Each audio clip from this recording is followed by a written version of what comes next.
Hormonal adult acne is acne that occurs after the age of 25. So just when you thought you got rid of your acne as a teenager, bam, it comes back and becomes another pain in the backside for your skin.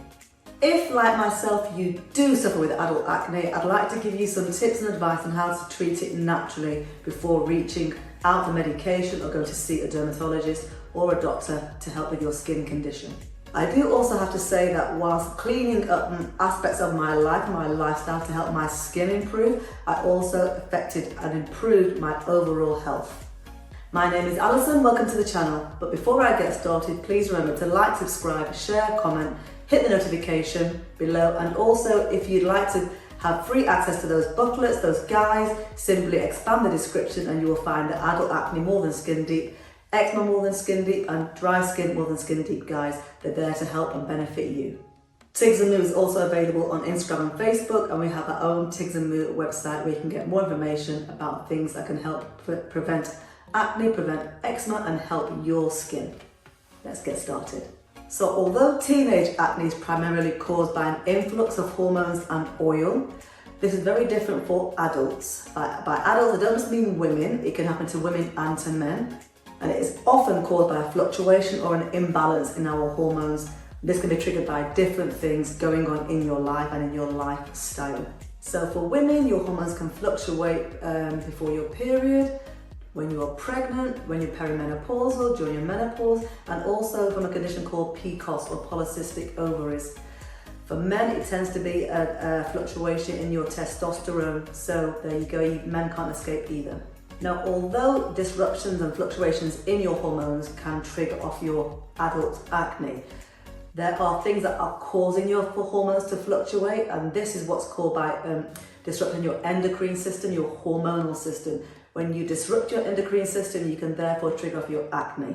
You can also trigger off your acne by certain things. There's certain other things going on in your body, which is what we're going to be addressing, all of those and the above.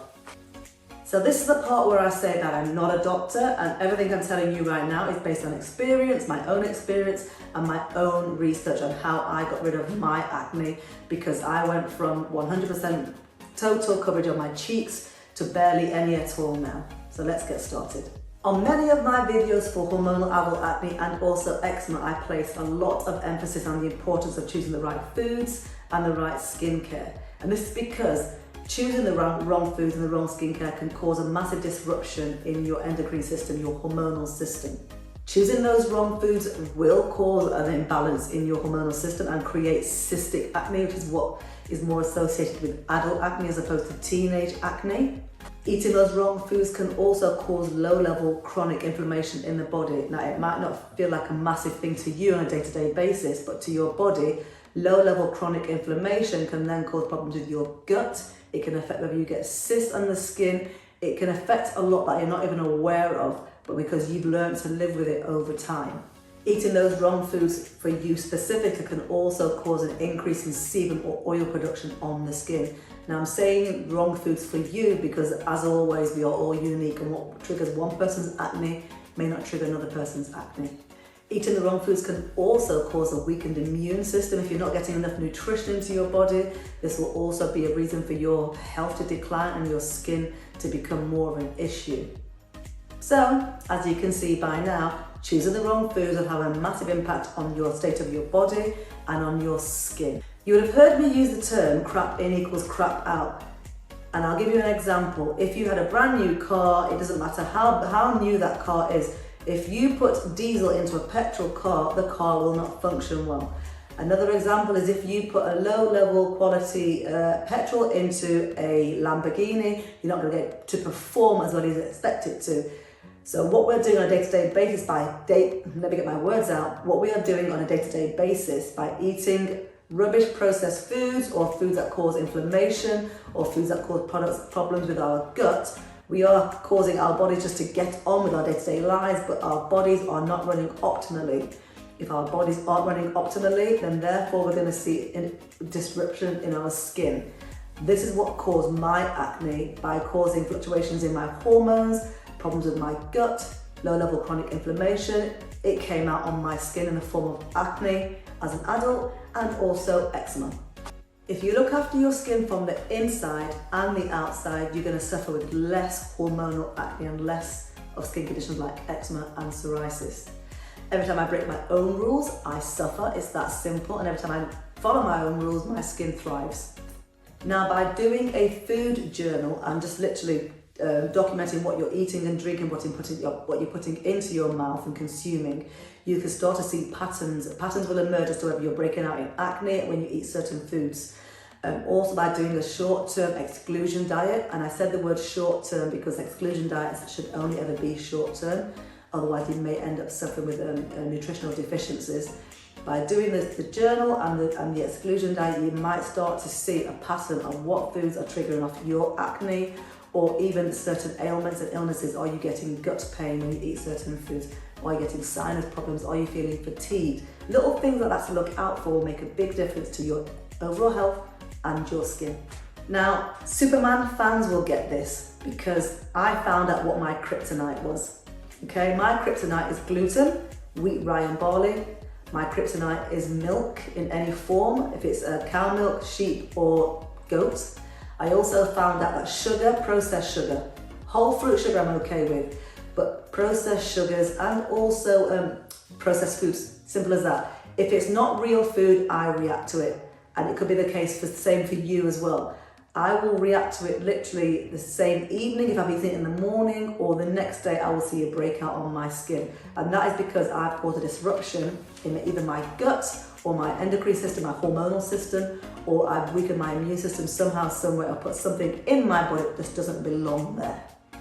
When you do start to realise what foods are triggering off your health issues or your acne, you then start to look at alternatives to make sure you are getting the right sources of vitamins and nutrients. It's only then that I realised that actually there's lots of plant-based foods where you can get your calcium from. You don't have to only get calcium from milk, or you don't have to only get calcium from fortified cereals, because cereals are another no-no because they're too highly processed for myself and possibly for you. So this is the part where I'm very, very blunt now. If your body is getting its sources of energy from ingredients that are unpronounceable, when you've read the label at the back, you're eating crap. If you're eating foods that have artificial flavours, you're eating crap. If you eat foods that are artificial sweetness, you're eating crap. If you're eating foods with artificial colours, you're eating crap. Crap in equals crap out, because if you're putting rubbish into your body, then therefore you're going to start to see it on your skin and in your overall health.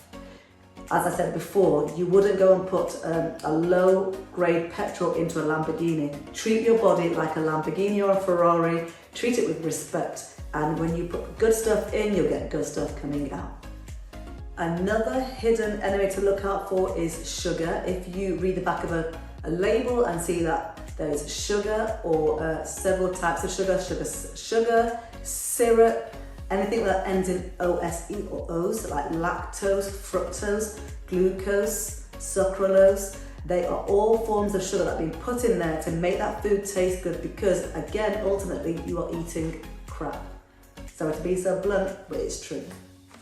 That particular sugar or all those foods are going to mess with your endocrine system, they're going to disrupt your hormonal system, they're going to disrupt your gut, they're going to cause low-grade inflammation in the body, and again, you're going to see that as acne or eczema or any kind of skin condition on your skin.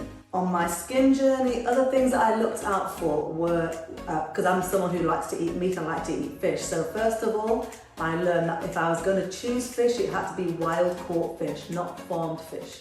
The only farmed fish that is okay are mussels. This is because they are not lying on the floor of the seabed, they're on a string, and also mussels are self-cleaning. All other fish that is farmed, including things like salmon, they actually have to have antibiotics put into the water or medicine to keep the fish from dying, because the fish are in an enclosed pen, so they're swimming around in their own poo, they're swimming with fish that have died in there, so in order for you to not get ill, the actual farmers of the fish have to put those things into the water. So when I have fish, I have wild fish. Same goes for meat. When you are eating meat, look to eat meat that is pasture raised or grass fed or organic, because if you're eating meat that It was not going to tell you it comes from barn-raised meat or cows and things like that. However, again, when the cows are in close proximity to another, beside each other in cages or whatever it is, again, they're going to be fed antibiotics to stop them getting sick, because obviously animals that are in close proximity to each other are more inclined to have disease. Now, it doesn't matter how much you cook your meat or how much you cook your fish, there is no way of getting rid of these things. And this is why, for example, scientists and researchers find things like antibiotics in people's bodies even when they've not taken them. It's in the meat you are consuming, and therefore if you're having antibiotics in your meat and therefore consuming that, if you're having medicines from the animals or the fish in your food and you're consuming that, it ends up in your body. Now, why am I telling you all of this stuff? I'm telling you this stuff because if you've made the effort to keep away from processed foods and sugars, and you're then aware of what your trigger foods are, whether you have gluten intolerance or sensitivity, or whether milk is or isn't a problem, if you still find you're having problems and you're eating a whole food diet and eating meat and fish, it doesn't matter if you are eating meat and fish. If you are eating meat and fish that comes from these type of sources that I've mentioned, simply because you're building up low-level chronic inflammation in your body, it's affecting your gut. As I've told you before, your gut affects your skin. Low-level grade inflammation affects your skin. Weakened immune system affects your skin. If you've got antibiotics going into your body through the meat you're eating, that's going to affect your skin also. All these little things, when put together, equals problems with your skin, equals acne, equals eczema, equals psoriasis. But there you go. Yes, the liver and certain other parts of the body, like the kidneys and what's not, they should be getting rid of toxins from our body. But if there's too much toxins going through our body, it isn't able to do the job it's supposed to do. If your liver is toxic, that's another reason why you can end up with acne. So for this reason, I would say you could simply have many underlying health conditions that are caused because your body is toxic.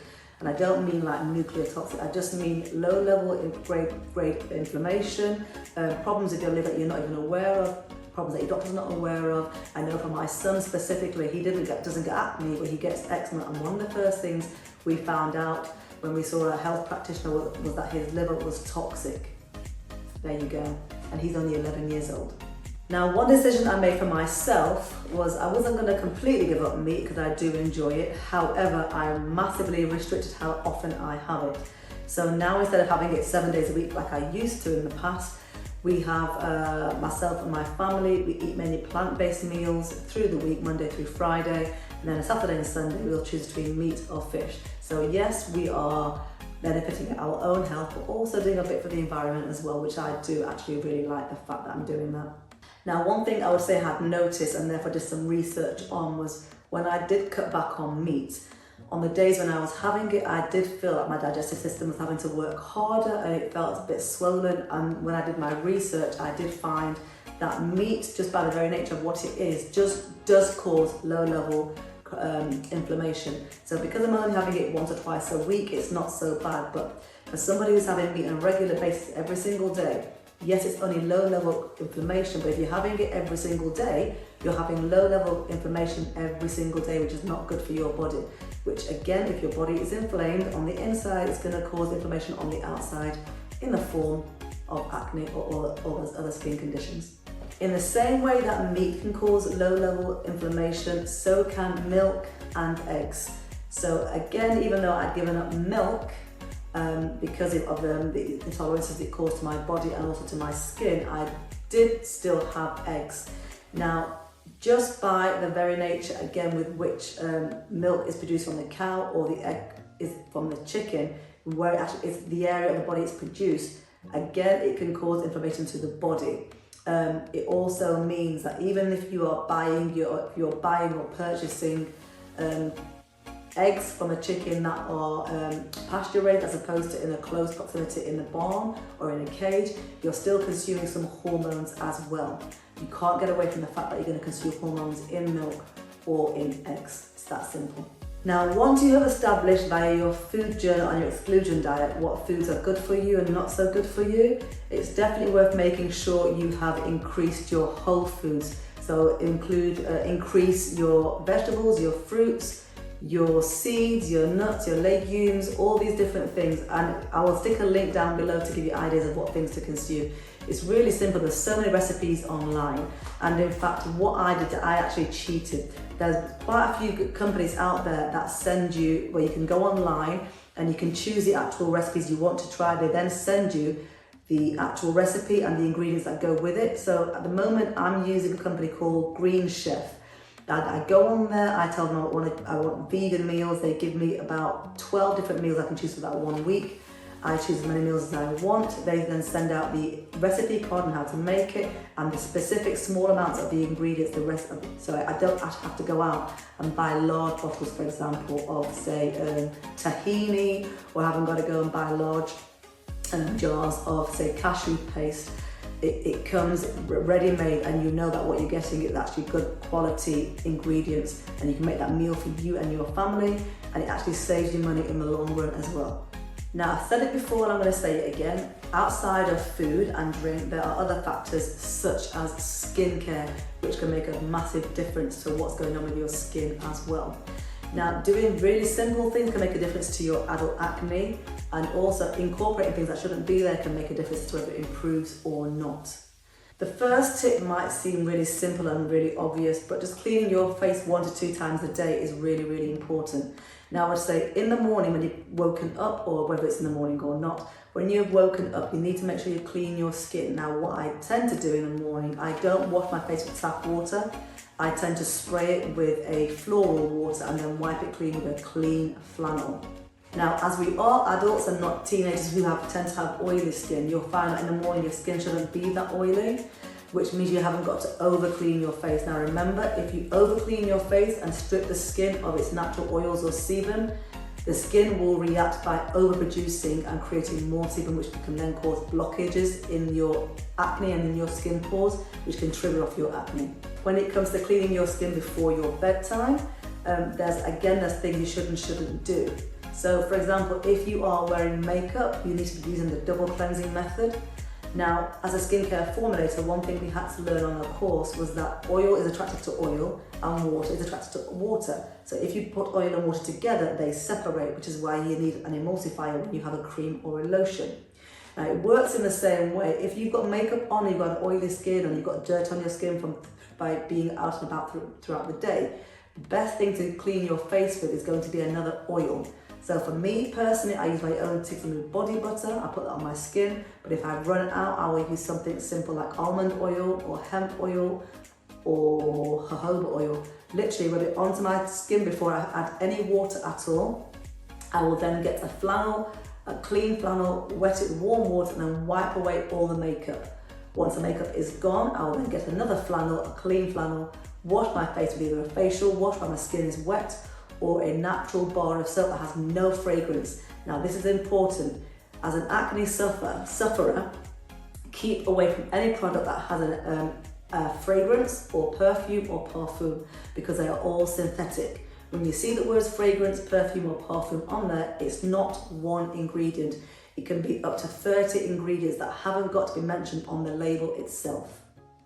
Now, whereas overwashing your face and stripping away the oils can result in your skin overproducing sebum, as in the oil that your skin produces itself, by using fragrance, you can actually trigger off your acne by sensitizing the skin. Fragrance is a no-no for anybody with acne, with eczema, with psoriasis. Keep away from fragrance.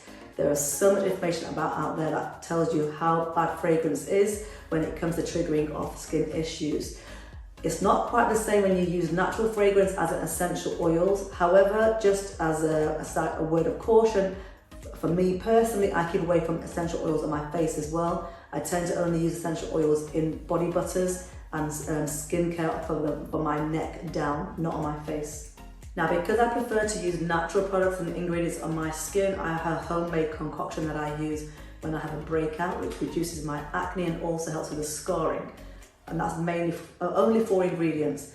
It is organic aloe vera gel, it is hemp seed oil, I have I think neem oil, and I did like that. I don't tend to use essential oils, but on this occasion I use tea tree oil, a small amount of it. you have the choice to use that or not to use that, but I tend to find that's the only oil I use on my face because it actually helps. Aloe vera gel has antibacterial properties. Hemp seed oil, when it comes to the possibility of oils blocking your pores, there's something called a comedogenic ratings list or ratings chart. Hemp seed oil has a 0 on the ratings chart, so there's no chance of it blocking your pores. It also is anti-inflammatory, so it benefits acne and eczema. Neem oil is fantastic for any kind of inflamed skin condition. It also helps my hyperpigmentation. It includes fatty acids, which are really good for the skin again, anti-inflammatory properties, antioxidant properties, and it's got antifungal benefits as well. And then lastly, there's tea tree oil, which the only reason I use that particular essential oil on my skin in a diluted form is because it's anti-inflammatory, antimicrobial, and it reduces swelling, redness, and inflammation. There you go. I also tend to use my own homemade natural fragrance cream because again, it has all anti-inflammatory oils in there, and the emulsifier that holds the oil and the water together comes from olives. So I'm using something I know is again anti-inflammatory and antioxidant. When I do tend to buy the shop bought stuff, it's as clean as possible. There's no fragrance in there whatsoever, and I'll look for only products that don't have any of the chemical nasties that you can associate with kind of off-the-shelf stuff. So I would look at things like companies like Paula's Choice, for example, or The Ordinary.